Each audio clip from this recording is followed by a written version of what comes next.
have Patrick Fagan. Patrick is director of the Marriage and Religion Research Institute at the Family Research Council in Washington, D.C. As you'll be able to tell as soon as he opens his mouth, he certainly ain't from Jersey or from the South. He's joining us from originally from Dublin, Ireland, and went from Ireland to Canada, I think back to Ireland, to Washington, D.C. Started out as a clinical psychologist, and then eventually got interested in through that work, got interested in certain public policy questions or problems, and began working on public policy in Washington. He served for many years as the chief family study person at the Heritage Foundation, 13 years, and then subsequently moved to the Family Research Council, where he's been for the last 5 or 6 years. He'll be speaking tonight about Christian versus Pagan and Neo-Pagan Sexualities. So, welcome, Pat.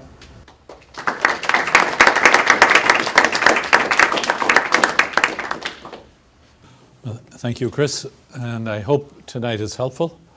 This is a theme I've been working on over the last 4 or 5 months, trying to make sense of what's happening in modernity. Later on, I'm going to get into a lot of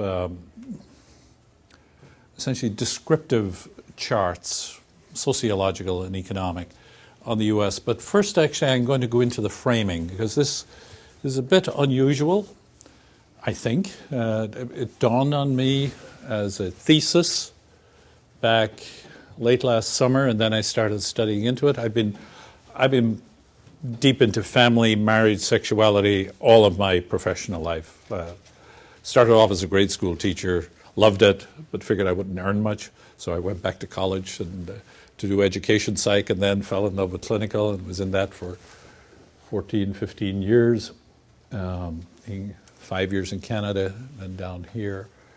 Worked as an adjunct faculty with McGill Medical School, training family physicians at the Jewish General Hospital, because that's where they were all trained, from McGill back before coming down to DC to do a doctorate in clinical, with every intention of going home to Ireland. But as my mother was fearful of, leaving Ireland a bachelor at that stage in life wasn't a good prospect of coming back home. And I never made it back home because I met my wife in Washington. And then also I got involved in the public thing, what was happening. It was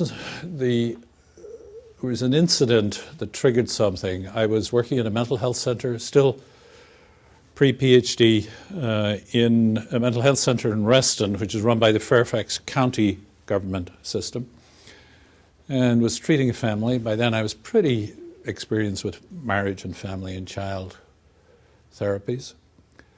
And this family, there was a lot going wrong. And one of the things was that one of the acting outs that was rather understandable, given all the other dynamics in the family, was a teenage girl was beginning to act out sexually quite actively.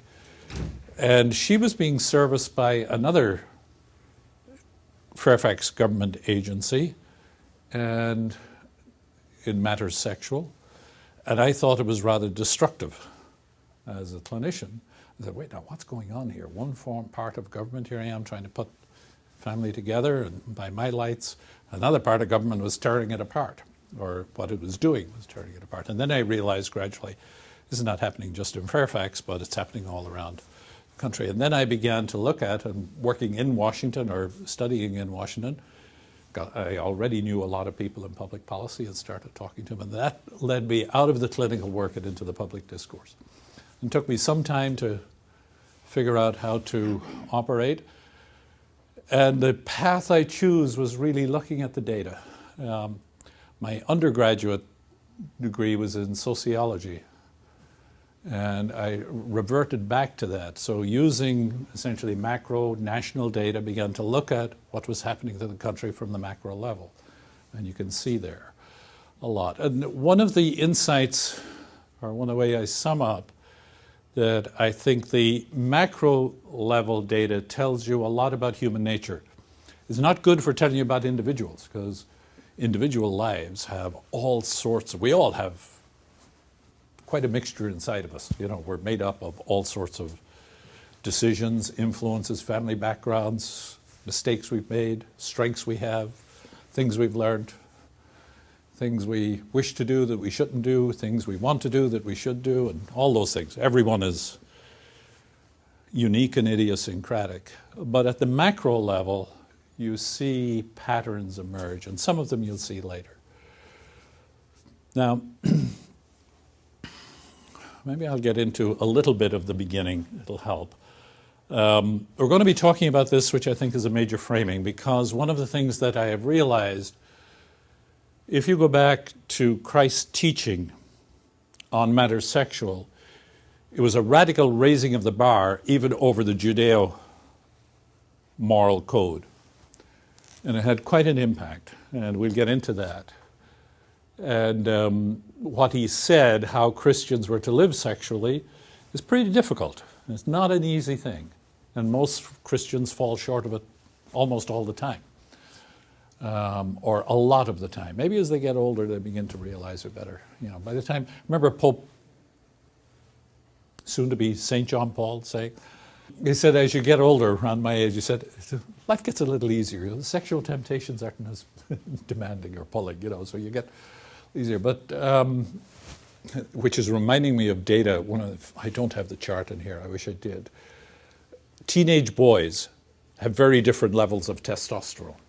And one of the intriguing things I saw was the sexual difficulties that boys have depending on the level of their testosterone.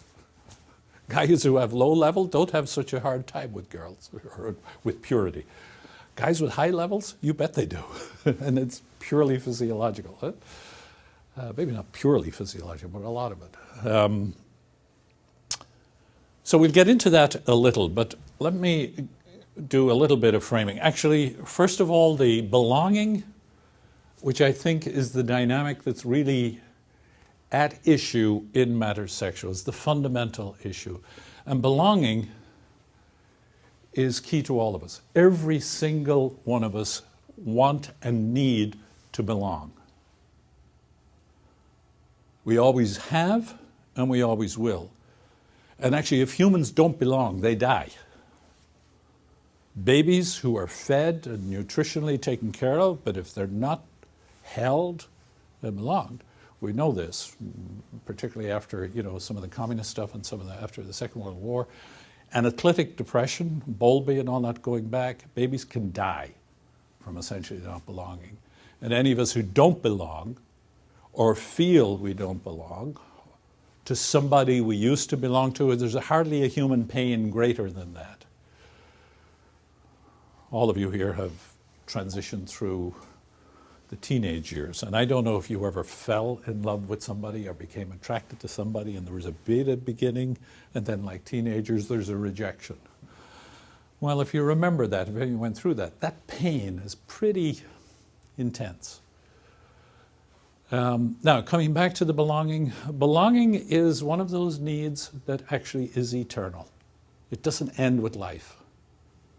And one of the big issues as you grow older is there life after death? And will I belong? And to whom?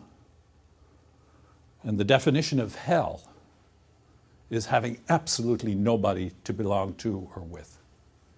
That's probably going to be the biggest pain in hell.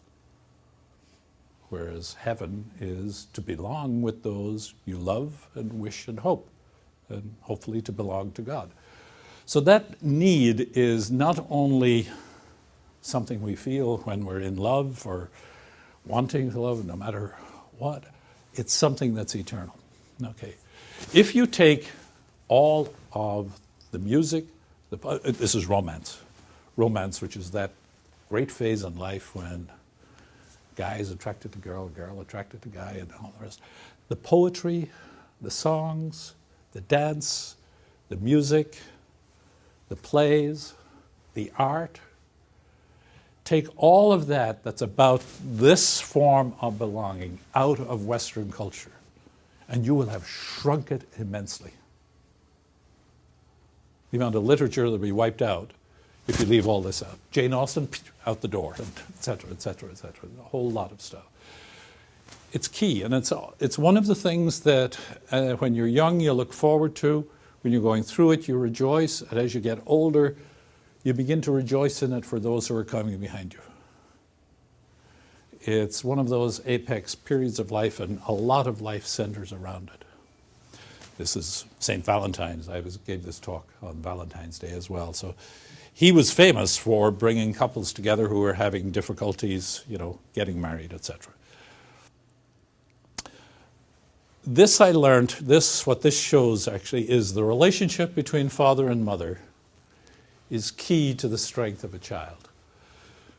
My first 3 years, I finished with a DipPsych in Ireland and England. It's a journeyman's degree that gives you the license to begin to practice as a psychologist. Well, I'd arrived with my DipPsych, which is like an MA in psychology.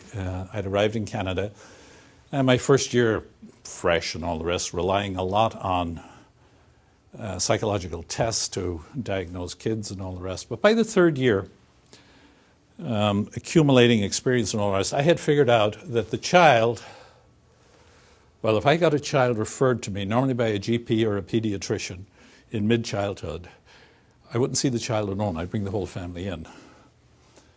And if the father didn't want to come in, I'd sometimes say, well, only a few conversations. I had to get tough with Dad. I said, look, if you're not prepared to come in, why should I help your child?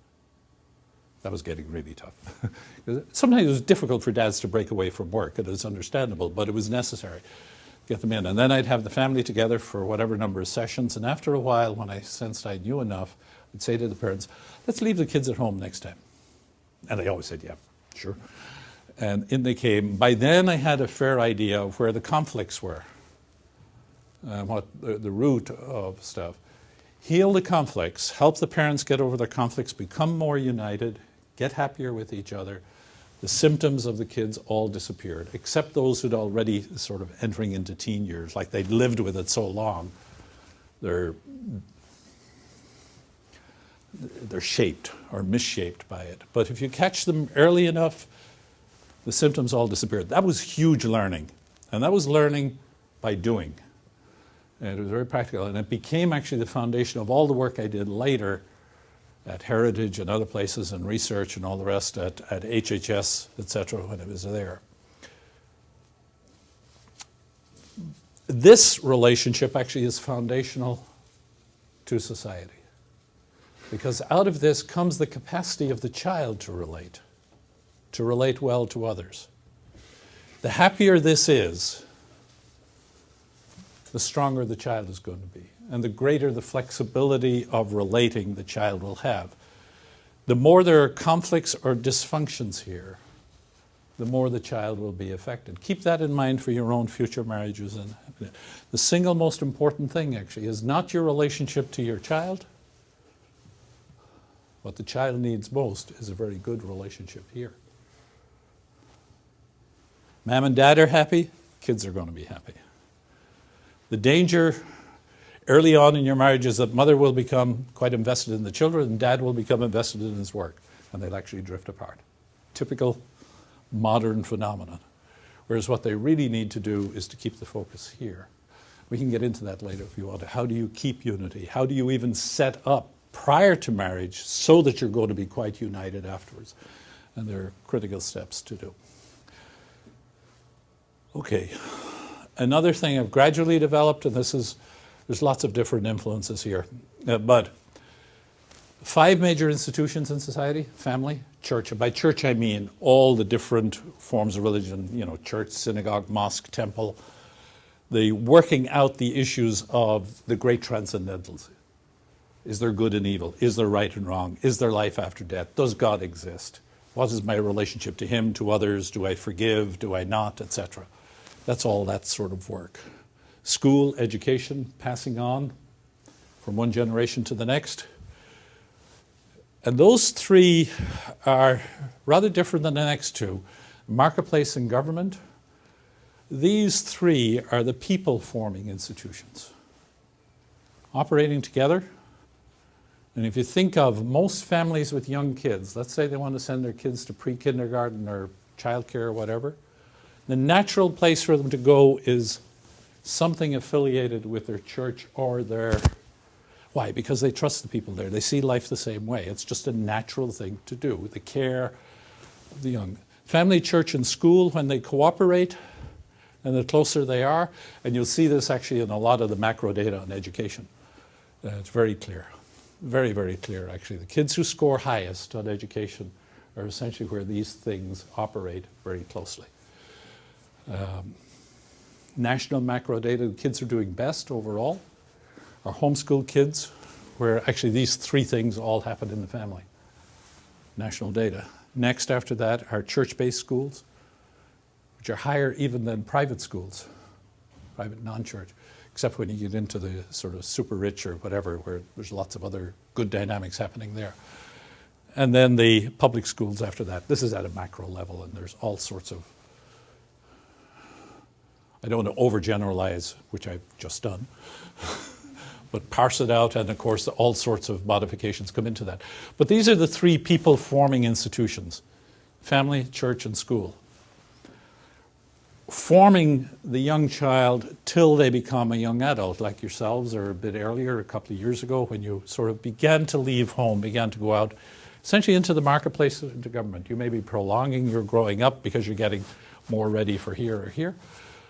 But by the time the child has become a young citizen, then they step out to take their place in the marketplace and as citizens shaping society.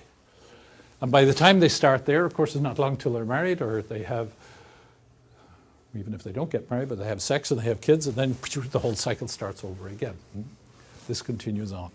These two tasks, these two institutions are much more instrumental. This is about essentially food, clothing, shelter, things that you need to do all the rest. And government, at its core, is for keeping order and peace. That's its first fundamental. Keeping the bad guys out. The robbers or thieves or whatever, the first thing you want is, hey, get those guys out of there, lock them up. That's when you want the cops and you want the courts and its force is the main thing there. Or if you have threatening armies from outside, be they terrorists or other armies, you want government to protect. So it's not its only, but its core and fundamental thing. These two are quite instrumental. These two are very person-oriented, or those three. And that's just looking at them a slightly different way. They harness family, church, school, people forming, on which rests the capacity up here. The marketplace and government are totally dependent on the quality of the young adult delivered by these institutions to the rest of society. And that has implications given what's happening here for the future.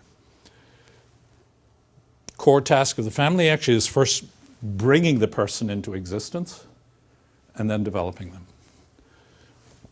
We've been through those. Actually, they all tap into different capacities. Family fundamentally taps into the sexual. Church fundamentally taps into what I'd call contemplation, thinking about bigger things. It's not just thinking, it's a lot more than that. Education is a two-way thing of both learning and teaching. Goes on. Normally when you're learning, you can learn by yourself, but you learn best when somebody's teaching you and you can sort of interact and go back and forth. Marketplace taps into hard work, sweat of the brow. It can be either intellectual sweat or physical sweat, but you earn you've got something to exchange. And that's really what's going on there. And then government taps into force. That's what the core of government is, force. And in a way, the most important or the most powerful person in one way in government is the cop. He's the only person who can execute right instantly if he decides it is just and must be done. Nobody else in the country has the power or the right or the permission to execute the way a cop can. Therefore, we've got to be very careful that our police stay. We all should be very concerned that the quality of our police, you do not want them corrupted. If that happens, everything really begins to sink. But that's a totally different question. Now, given this order of society, it all begins, as I intimated actually, when man and woman get together sexually. Because that's how the young person, the new person, comes into existence.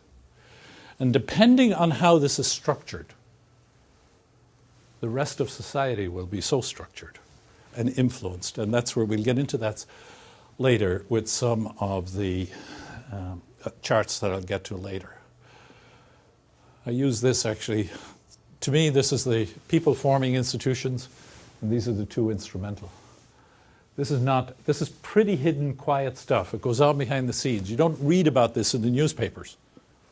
You read about marketplace and government, and maybe entertainment, and a bit of sports, particularly if you're in North Carolina, particularly if you're in this triangle. Yeah, you get a lot of that. But the real influential stuff is quiet and, as it were, below the radar, below the visible stuff on top. And, as I said before, all of this starts down here. Now, I think I've gone far enough. Now I want to come back to, I want to begin to reframe and give you a little bit of history.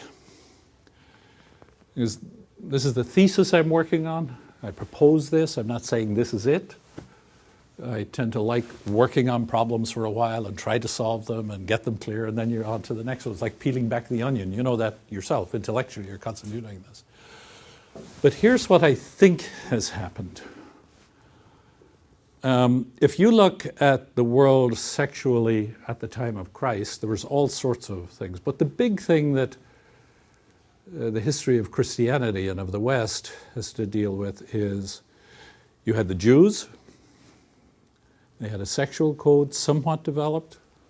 I say somewhat because when Christ came along, he definitely corrected it. And then you had Athens, Rome, etc. around. So you had, as it were, the developed Greco-Roman culture. And then outside of that, you had many, many other different types. Some of them ancient, if you go into Hindu and over to China, different over there. But you had very developed sexual codes. But the main one that early Christians came up against was essentially Greece and Rome. Now, Christ, here's the part I want to get to. This is the thesis I'm developing. Oh, it's not mine, it's all other. None of this is original to me. I'm trying to put it together. Christ raised the bar on marriage and matters sexual massively, over and above what the Jews held, over and above what the Old Testament held. And the first rather dramatic one he gave was, there is no divorce. There is none. There were presages of that in the Old Testament. I'm not an Old Testament scholar, but a few have told me there's only one thing in the Old Testament that God says he hates, and that's divorce. Now, Christ came along. Now, there can be different interpretations as to what he meant by there shall be no divorce. There can be no misinterpretation of what happens after should somebody break up. He said it's very clear, no Christian may remarry. Not the one who divorced or the one who divorces. That's very clear. Now, I'm not saying all Christians believe that today, nor all Christians practice that, but that's very clear in the New Testament. The other thing he raised the bar even higher on was that, and for men this really struck them, you cannot look at a woman the wrong way, but you've already committed adultery with her if you have. That's raising the bar very high. And then the third one he gave was he introduced, he said, not for all, but for those called to it, a life of no sexual expression, of celibacy for the kingdom, a eunuch for the kingdom. Now, those three things became quite operative fairly quickly in early Christianity. So that by the definitely by the 2nd and 3rd century, Christians stood out in Asia Minor and Rome and the Roman Empire by the contrast between their family life and what was happening around them. They were monogamous, they didn't divorce, they kept their kids, they didn't contracept, they didn't divorce, they didn't abort, they had no infanticide. And this was the basis of what a number of pagans commenting, well, I say pagans, non-Christians, commenting on Christians was, see how they love one another. The love was the care they took of each other in family. Now, what was going on around, by contrast, you had abortion, widely practiced, infanticide, widely practiced and permitted. You know, places in law and all the rest, it was not forbidden. Divorce, contraception. Contraception was quite highly developed then. Not saying it was as effective as modern contraceptives were, but there was quite a high knowledge of contraception and its practice. That was forbidden and not practiced by Christians. Infanticide, homosexuality was widely practiced and accepted. Particularly, well, it doesn't matter getting into it, but it was widely practiced and accepted. Concubinage, concubine, having a concubine, that was widely practiced. And in Judaism, that was permitted. And actually, the concubine was part of the extended family. Wasn't the same as the wife, but there were obligations to the concubine and to the children of the concubine. Abraham had a concubine. David had quite a few, the apple of God's eye. Huh? You know. And this continued, actually, and that was still permitted within Jewish practice. And that lasted, not that it was common, but it was permitted for centuries after Christianity began. It wasn't until around the year 1000 that became, as it were, verboten within Judaism. Mainly, I think, and I'm not an expert here, so don't put too much count on it, but it seems, just in reading, that it was mainly the influence of Christianity on the practice of Judaism, almost like they were, that's hard to put the right way, I don't know, influenced into that. Huh? So by contrast, here's the part I want to get to. The impact of Christ's teaching on Christian sexuality was deep, massive, and difficult. It was not easy. Nothing easy about it. And did Christians fall? You bet they did. Just read Paul. Well, and these were some of the early Christians coming out of paganism and quite inclined to slip back into some of these non-Christian sexual practices. But gradually it sort of settled down. And then as Christianity spread, and this is my thesis actually, this is where, to me, a lot of the data begins to make sense. As Christianity spread, what spread with it was the monogamous, sexually restrained, constrained, restrained family, Christian family. As the Christian faith spread, that spread with it all across Asia Minor, wherever Christianity went, and in Europe, gradually over the next 1,000 years, through Ireland, and then, Irish monks brought. We claim they began to Christianize England. Even before St. Augustine was sent by the Pope, the Irish had a good effect on England. Of course, St. Patrick was one of those Romans who was born in England and came to Ireland, so it's a bit of a loop-de-loop feedback effect there between the Irish and the English. However, as Christianity spread, with its spread, the sexually restrained, constrained, and channeled monogamous family. Not easy, and not everybody liking it. Now, at the same time as Christianity spread, of course, you had corruptions within Christianity, and that went as high as the papacy. And you think the papacy was bad and just before Luther? You go back to the 9th century, and you ain't seen anything in Luther's time like that. So there's corruption there a lot. One of the people that I think began what I would call the counter-Christian revolution was Machiavelli. Now, I'm no expert on political theory, but in reading commentaries on Machiavelli, one of the things that he was concerned about and disappointed was the papacy and Christians, that they didn't live up to the virtues that were necessary for a highly functional or well-functioning polis. And that's clear in his writings. But in The Prince, I think, is one of the, what I would call one of the counter-thrusts against Christian moral teaching in matters political. I think that's one of the early counter-thrusts to Christianity.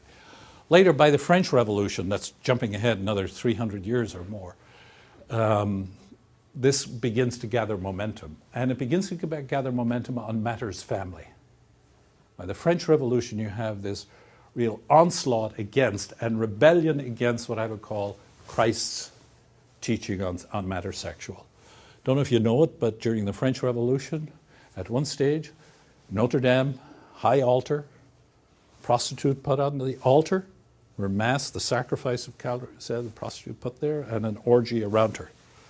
Now, that wasn't all of the French Revolution, but that was an incident and a bit of an expression of what was happening there. De Sade and Rousseau, all of that same period and essentially that same milieu, a very definite counter-thrust against Christian sexuality. De Sade developing it on sadism and sexual pleasures through that way. Rousseau celebrating in his life, in his autobiography, essentially a tossing out of marriage and family and kids and all the rest of it. He's one of the icons of child development, but in his own life, well, he gave his kids to someone else. You know? Wasn't that interested in his own children's development. 50 years later, Marx and Engels. And there you have a very definite formulation of what we have to do to have a just society. In their mind, the socialist society, you have to overcome both the family and the church. And if you dig into Engels' own life, he lived that out very clearly. Marx himself is a bit different, but Engels no. And Engels was the main social theorist of the two. Marx was more the economic, political theorist. Engels very much the family social. By then, you've got a gathering of momentum, and through the next 50 years, it just gathers a pace. Among the titled English class in both Oxford and Cambridge, you had the beginning of a bohemian lifestyle that then became intellectualized and incorporated into societies, one of which worked very definitely to change teaching on matters sexual, on contraception. And if you go back, the big change, the first big change institutionally in Christendom on contraception was the Lambeth Conference, probably pretty famous to all, known to all, in 1930. But the first effort at that happened 3 Lambeth Conferences earlier. 1911, or was it 1910, 1911, was where that thesis was first put forward, and there was a vote to permit contraception in quite restricted circumstances, really when the health of the mother was at stake. And that was overwhelmingly voted down in that one.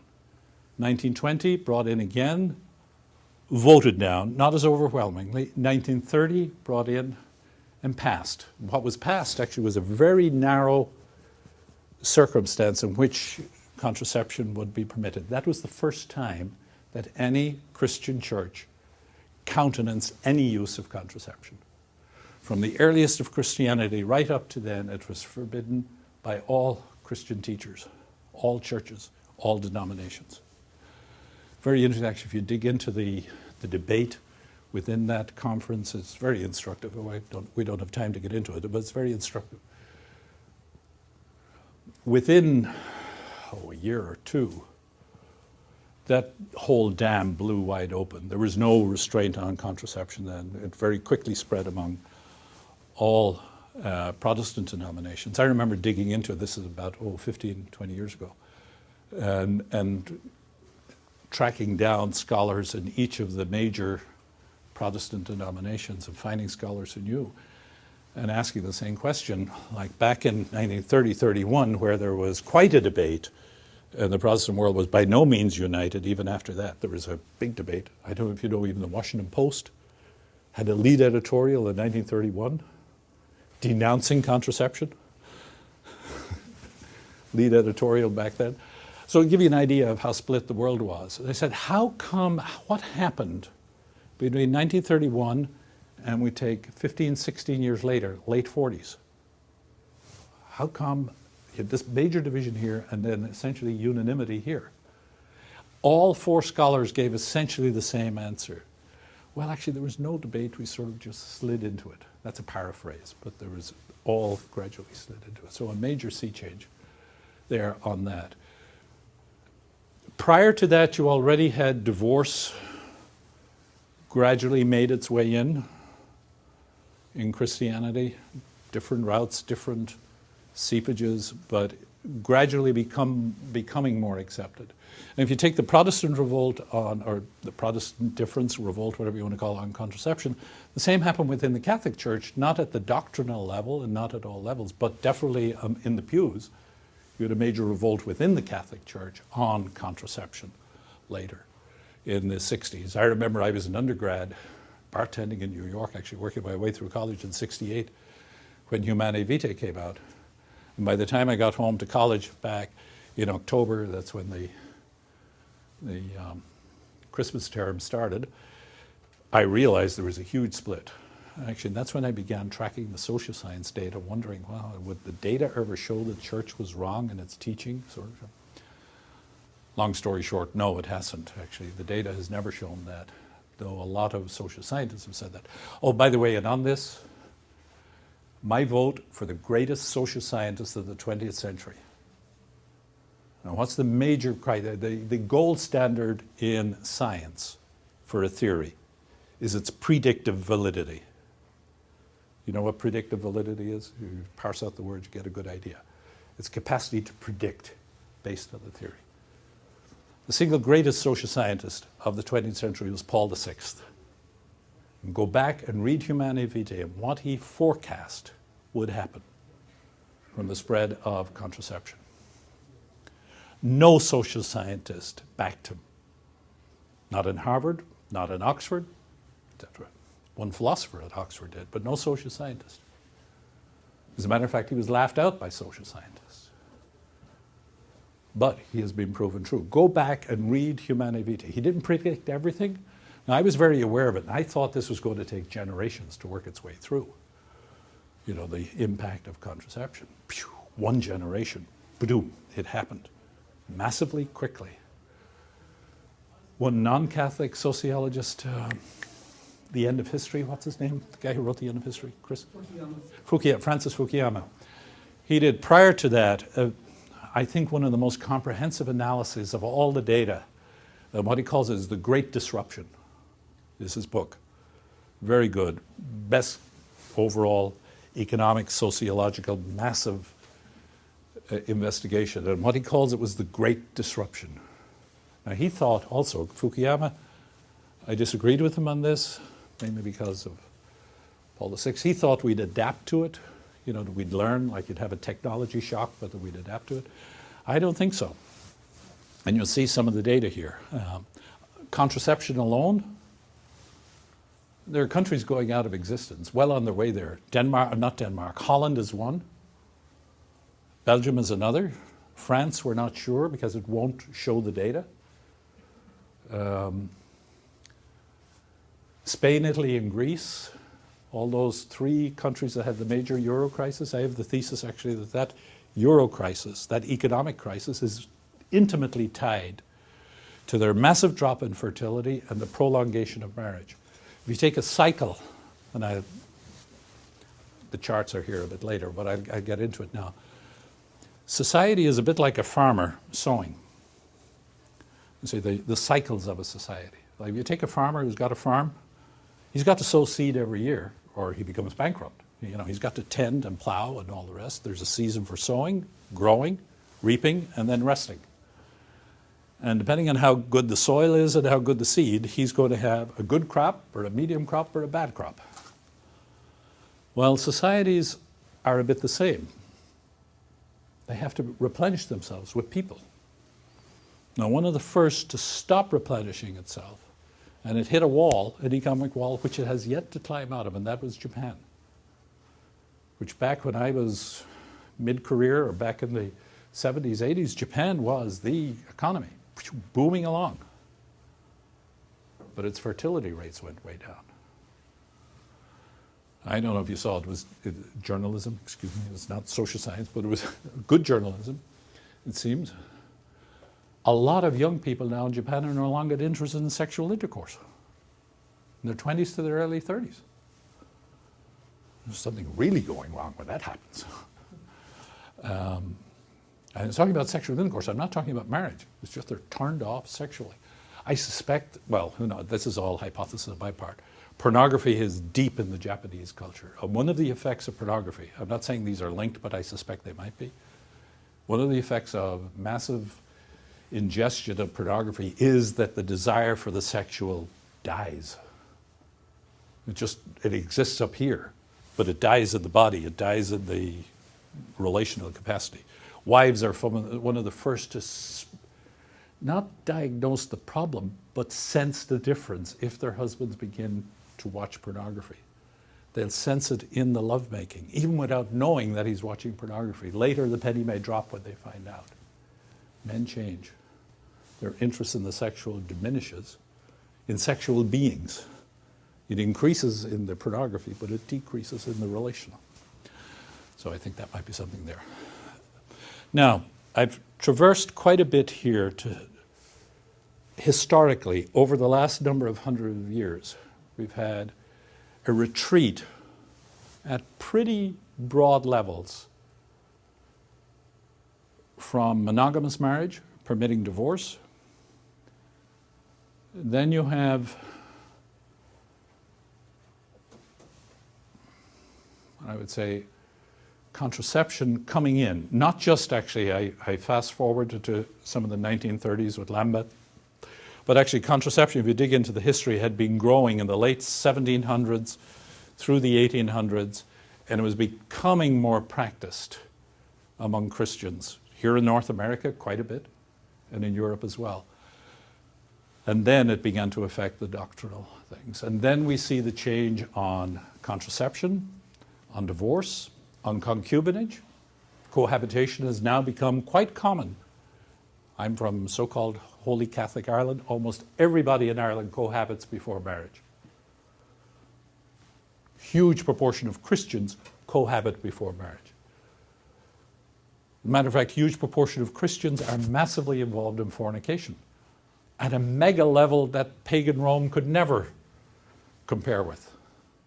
What has made that possible, of course, is the contraceptives and the efficiency, the effectiveness of modern contraceptives. But that could never have been sustained in the past because babies would have been born and people would have been inclined to.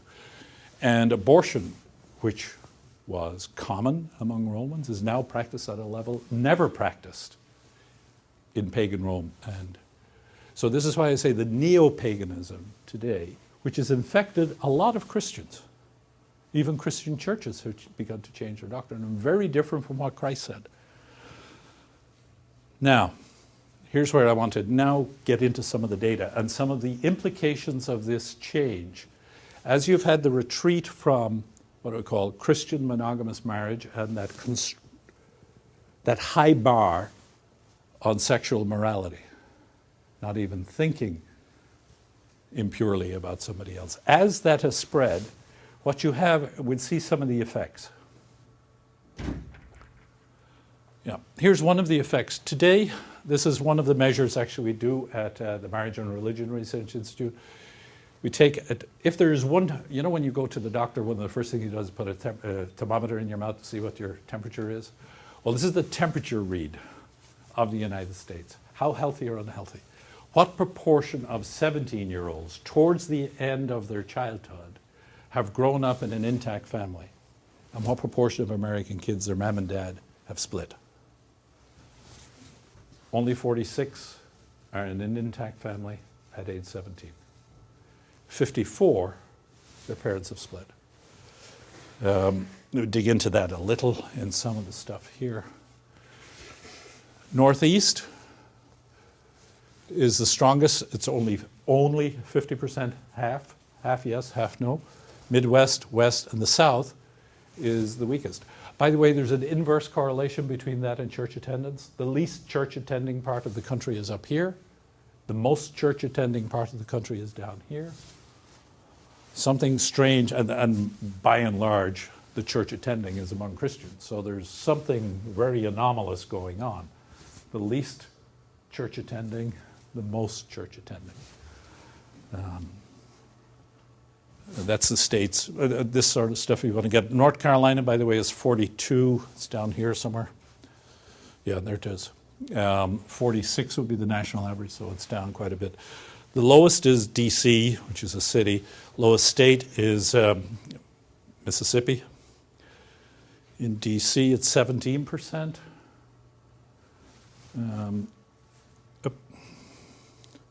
Yeah, ethnically, our strongest ethnic family culture are Asian Americans, 65%. In New Jersey, which is the highest family intactness among Asian Americans, it's 78%. Asian Americans in New Jersey are in an intact, at age 17, in an intact, almost 80. Whites come next. Hispanic, there's a growing crisis there. Like, Hispanics are noted for family-friendly culture, but the actual 60% of Hispanic parents have split by the time the child is 17. This is multi-ethnic. American Indian, 3/4 have split, and black, 17. In D.C., the black family is only 9% intact. So it's 1 in 11. So given this, and the fracturing of this, the effect on the child, given that macro data, is essentially what is happening across the country is the next generation is weaker, not by their will, but by the lack of dedication of love, of commitment on the part of the parents to the child, instead seeking their own good or end by splitting. One example. This is original research we did. It's fairly simple. It's a nice piece of research. Dr. Henry Patrikas did it. We're building a model of how society works and the best data intergenerationally, the effect of these changing family structures on the social relationship of the country. Best data we have in the country is economic data. The economists have been gathering it in its deepest and lowest. From that, we've proven that the American economy, the growth of the American economy has decreased by 1/6 every year for the last 20 years. The slowing of the American economy just because of divorce alone. Our productive capacity is diminishing. We're not the economic powerhouse, and it's mainly all on that social capital end. Actually, if you look at the high unemployment, you've a lot of reporting in the last couple of months on high unemployment levels. Actually, if you trace that, what you'll find is with each recession, more and more men are dropping out of the economy permanently. And overwhelmingly, they are unmarried men. When men divorce, or when men marry, their productivity goes up very significantly. Control for everything, it increases by 27%. When they divorce, they drop down almost to the level they were as singles. So with this level of divorce, or splitting actually, even those who cohabit and split, you get that same, you don't get the same rise, but you get the same drop. So we have a lot less productive capacity because we don't have people who work as hard. Why not? Who are the heavy lifters in the economy? Married men with 3 children or more. They lose a job. How quick do you think it is before they get employed again? Rather quick. They got a wife and 3 kids. They don't care what they get working as quickly as they can. That has a huge impact. The conflicts of this. Let's go on. We've been through that. That's the farmer. Oh yeah, on matters actually on, if you go through the Nobel laureates, and there have been a lot of Nobel laureates over the last 20 years, have been looking at what they call the human capital equation. And it's all on this end that they're showing where the great productivity of economies come. Capital is always there. There's been no change in the investment rate in this country through recessions or anything. Go back pre the Great Depression right up to today. You got about 1% of the economy is put back into it. Very, very steady. It's over here we have the real variance on the human capital level. That's the big explanatory, and that's becoming clearer from a number of economists. Okay, this is what I was talking about with the rejection level being at the way it is. What actually rejection itself gives. I came back, you remember earlier I was talking about if you, as a teenager, you fell in love with somebody and then you had the pain of being rejected. Well, you probably got a bit depressed. You probably didn't study as well. You were probably, for a while, it took you a while to get over it. Huh? When it happens at a deep, permanent level among people who are already committed to each other or have had children together, it is huge in its effect. And essentially what we have growing, what is nurtured actually are three of the passions that are hard to contain. Anger, envy or jealousy, and then anger and depression are flip sides of the same thing, actually. We have a lot more depression in this country than we've ever had. Actually, we have an epidemic of depression going on among psychiatrists that's well known as a public health problem. I remember one psychiatrist saying, actually, you could put, what's the very common antidepressant? He said, essentially, we should be putting it in the water just like fluoride. So many people are depressed, it would help. It was just my way of sort of graphing or making an icon of the decreasing productivity of the economy. Now, this is just correlational data. This is not controlling for anything, but this is descriptive of the net worth, the net worth of family households by family structure. Actually, if you look at, I thought I had the income in as well. Yeah, do the income first. These are families with children under 18. Here's the median, 50% above, 50% below, by family structure. Intact married family, highest. Step family, normally that's divorced and remarried, or maybe cohabiting, split and remarried. Education levels here tend to be not exactly the same, slightly higher here, but you can see a significant difference there. Then when you get into intact cohabitation, by the way, is now rife. If you take the, economists divide into quintiles of income, the bottom two quintiles, the bottom quintile was the first where cohabitation, marriage withdrew. It's not there, but the second quintile now, it's seeped up to the second quintile. Cohabitation is the norm in the bottom two quintiles, not marriage. And within that, actually, among the very poor, cohabitation now lasts on average 18 months. Well, that was it actually around the year 2000. Some people say it has sped up. But the effect of that on children, actually, boys or girls, within the family where you have rotating boyfriends essentially coming in to live is disastrous for the children. The probabilities of sexual abuse go through the roof. Actually, this is cohabiting intact. I'm not talking about the cohabiting step where the boyfriend is not the father. Sexual abuse rates there nationally, we have this from the NIS4, 20 times higher than here. Sexual abuse is 20 times higher here than here. Physical abuse is 10 times higher here than here. It's one of the greatest crimes where family is concerned. You imagine what happens to a girl if she's sexually abused when she's 7, 8, 9, 10. How does that distort her capacity to fall in love, to think of marriage, family? It doesn't. It massively destroys it. The same thing happens to boys, but in a very different way. Their sexuality really gets thrown out. And this is huge here. And this is one of the consequences of the withdrawal from marriage. We're talking about Christian versus Neo-Pagan. This is essentially, what you have here is, it's getting beyond concubinage. They didn't have things like this in Rome. Well, maybe they did at the very, very small. Separated, divorced, widowed, and never married. It's the average, or that's the median income, 50% below, 50 below. Let's go back up. Actually, this is the net worth. The first was the income, this is the net worth. What's the family worth? For most people, that's in the home and in the retirement, and then you throw in a car or a fridge or two, and you've essentially got the net worth. Intact married family with kids, by far the highest. This is the step family. The next highest one actually is the widowed, which is the remainder from normally over here. Okay, and then you can see here the never married, quite low, etc. If you take these three, that, and that, this is where the stock ownership of the country mainly lies.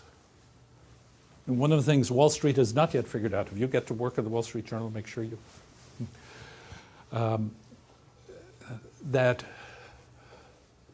think of it, if you're an insurance man, if you're a stockbroker, where do you sell your goods? It's here, or here, or over there, because there's much less capacity here. As a matter of fact, these people are just barely getting by. They don't have the surplus money to give. The capital infrastructure of the country is highly tied to marriage. Where do you think the taxes come from? And actually, this is an impending crisis. It's got nothing to do with my theories. The more marriage collapses, the greater the costs here because of all the extra services. Education is more expensive because kids have more difficulties, etc. Talk to any grade school teacher. They'll tell you what happens to a kid when the parents divorce. They see it in spades. Health costs go up, etc. So the costs go up and the tax base goes down. So as marriage withdraws, and these services are good, I'm not saying they're not needed, they are, but they cost. So those who pay are becoming less and less, and those who need are becoming greater. We're on a path to major fiscal crisis, just from that alone. Leave out the aging population, not even talking about that. That's another one. Okay, we've been through that. This is the impact, actually. This comes from Henry Patricus's paper where we proved that the productivity, the growth rate of the economy has diminished by 1/6 every year for the last 20 years. That's not a cumulative. It's every year. It's 1/6 less, which is a slower growth rate. It's not the economy has decreased by 1/6. The growth of the economy has decreased. That's part of that. This is actually getting into the recessions. This is what's happening with male employment. Here we're looking at the 1960s. These are the recessions. And essentially what you're getting in the recessions is a decrease in employment because of the recession, but it tends to become more permanent. You have a bit of a recovery that's going up there. It drops down here. It begins to come up. It drops down here. It'll probably come up. But the overall trend line is down. Here's what's happening in marriage in the black family, which we saw where intactness is least. Here we're looking at by different education groups. These are high school dropouts. These are high school graduates. These are college graduates. And these are professional graduates, doctors, lawyers, accountants. Now, the rate of retreat from marriage is highest here. The slope is steepest. Slope is steep but not as steep. Still steep but not as steep. Still steep but not as steep. Across every level of education, you have a withdrawal from marriage. Greatest here. Actually, among those who need it most. Given the benefits of marriage, the poor need it most, but it's actually evaporating most there too. And this is actually, you can dig into this later, but this is the difference in employment. Unemployed, that's unemployment among unmarried men. This is unemployment among married men, among high school dropouts. High school graduates, college graduates, and even professionals. Even there, you still see that major differential between married men and unmarried men, no matter, it's the differential is biggest here, slightly smaller there, slightly smaller, but significant all the way across. An old chart, but it still holds, I think, it would be nice to update it. This was done in 2001. But this is back then, a colleague of mine at Heritage, I was there and I had some little input, but it was all his work. Robert Rector was an expert in the area of poverty and welfare. He looked at the children of unmarried parents who who are in poverty on welfare. Back then, in single parenthood, there were 3.9, almost 4 million such kids. What we're able to do using the current population survey from a sample, able to, as it were, join the income of the real father of those children in the sample to the real mother and to that family. And if you infuse the father's income into the single parent home, this amount rose above the poverty line. Marriage is the big answer to poverty. That's why I was saying the poor need marriage the most. And that's it. In the black family, married and in poverty, it's very low. Actually, it's lower in the black family, married in poverty, than it is in the white family. Another thing getting into marriage, actually, if you control for marriage, the incarceration rates between black youths and white youths essentially vanishes. Doesn't totally vanish, it just becomes very little. Yeah. Okay. Oh, this is education performance. Actually, this is from our biggest national survey. Intactness of family has a huge effect on education performance. And these are all the other family structures. This is the impact. It's a bit of a complex thing, but it's showing actually, this is from an analysis of that map where we have all the different outcomes. The map looking at the family intactness when you look at welfare rates and all the rest. What you find is for government to have its effect in its social policies, the thing it needs most is family. And for instance, here's the impact of family intactness on college education. I don't know a thing about your university here and its demographics, but I bet you most, not all, but most of those who are going to graduate from here overwhelmingly have married parents, if UNC comports with the national norm. Now, very quickly, I want to go through the impact of the worship of God. Same survey where we're talking about the GPA, biggest national survey, the Ad Health survey, 16,000 nationally. Here it is. Kids who worship weekly, a couple of times a month, a couple of times a year, never. And when you begin to look at the poor, and here you have it here, what this shows here, what we're really looking at here, the black line is a high proportion in poverty. And depending on, if you've got low church attendance, here's their average score. Average church attendance, high church attendance. Moves from there up to there. There's nothing like this in all of education. There's no government policy comes within an ass's roar of making that difference on education outcome, as church attendance does. Huge in its impact. This is the same thing, grade point average. This is the intact married family worships weekly. This is the intact married family does some worship. Broken family worships weekly. Broken family does some worship. This pattern, by the way, and we've done a lot of this, you can look on our website, which is married.us. We have a whole section called Mapping America. We just take it from federal surveys, the correlates across everything. We've measured 103 outcomes now. On every single one, the intact married family that worships weekly does best. On every single one, the broken family does some worship, does worst. And then these two vie depending on the outcome you're looking at. On education, marriage is huge. On sex, booze, and drugs, religion is huge. And then some of the others, it varies back and forth. But always, the combined here is always the strongest, and the weakest is always here. Where does that lead, actually? In the national debate, leaving people totally free on these two loves, because love can only be done freely. You can never force love. You try and force it, you vitiate it, you destroy it. So love of God has to be done freely. And love of your spouse, the person you choose to live with, has got to be done freely. But this is what we ought to be cultivating. This is what we ought to be concerned about. You can't do that by policy. As a matter of fact, you don't go to government for love. Stupid. You go to it for justice, but you don't go to it for love. Huh? And yet that's what's needed most if you want a highly functional society. And what you'll be most concerned about is when both those loves are absent, because what you're going to get is more chaos and more trouble and more cost, and less taxes and just more grief. And the injustice to the child is greatest here and it's least here. What the child needs, what children need to grow, to reach their potential, is love. And this is where I want to close the loop, and then we'll get into Q&A if there's any time left.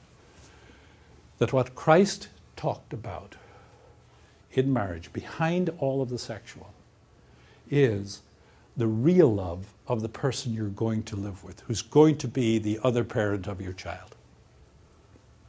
And love, in Christ's terms, is not easy. It's difficult.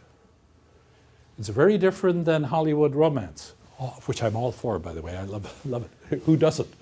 On all Western literature, as I said, poetry, song, and all the rest, we're full of it. We all love it. But that's the perfume, the sweet smell that leads us. But later, it becomes a very difficult love. Christ said, if you follow me, you'll take up your cross daily. And for most of your parents, if you have had married parents, it is a cross for them to live with each other at some stage. I'm not saying always, no, but at some stage, yes. I'm from Ireland. Remember, back, we now have divorce in Ireland. There was a big, we used not when I was growing up. And there was a big debate, constitutional debate, about to change the Constitution. And I remember there was an interview with a woman, I saw it on TV, and she was asked, did you ever think of divorcing your husband? You know, one of these street interviews. She had a great way, she had a great expression on her face. She said, divorce? Never. Murder? Maybe.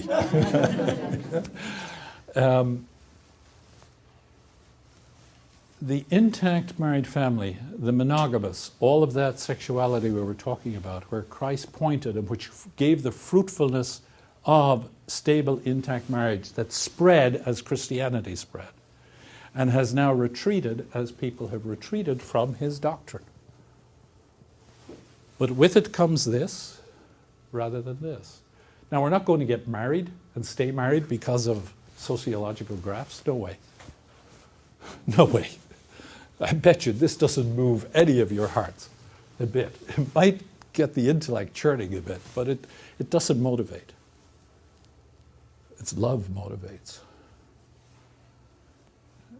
And for Christians, it's Christ himself and getting to know him and wanting to follow him that leads to the changes that happened. And the less, like Christianity, I think, is in deep crisis about Christ. And as a result, about lots of other things. But the fundamental crisis is following him. It's not obeying his law. It's following him.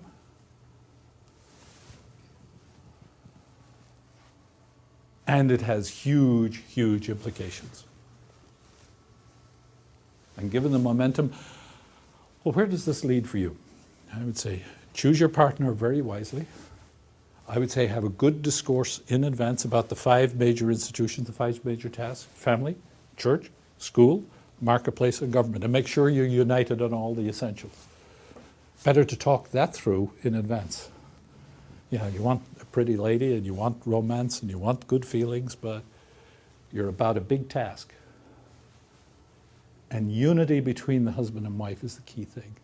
And getting off to a good start on unity and intellectual unity on these big things is not the only way. And probably the biggest, actually, I think, is, do you want to follow Christ or not on these things?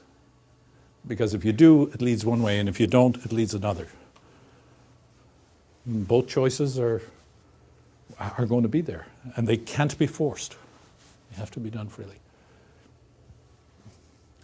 So the future of not only the United States, but of the whole world, given the weakening that's happening here and the chaos that will come, depends on these folk. Thanks very much for staying and listening. God bless.